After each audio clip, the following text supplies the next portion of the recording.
Lady Nayoan ampuni Shahnaz Shadikah, sebut sudah tidak ada masalah.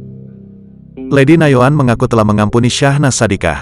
Hal tersebut disampaikan oleh Lady Nayoan saat ditanya Feni Rose di kanal YouTube Feni Rose Official, Kamis, tanggal 24 Agustus tahun 2023.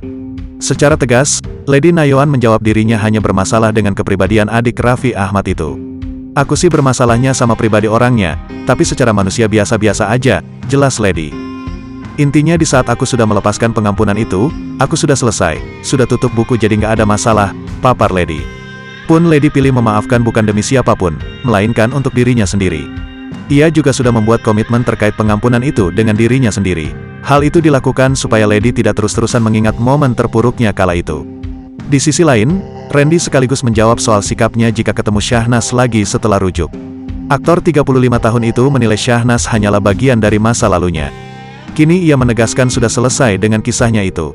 Jadi sekarang kamu mau bikin batasan, tidak ada lagi curhat-curhatan dengan lawan jenis, tanya Feni Rose. Enggak, karena aku udah cukup takut. Takut sama Tuhan, sama Lady, jawab Randy.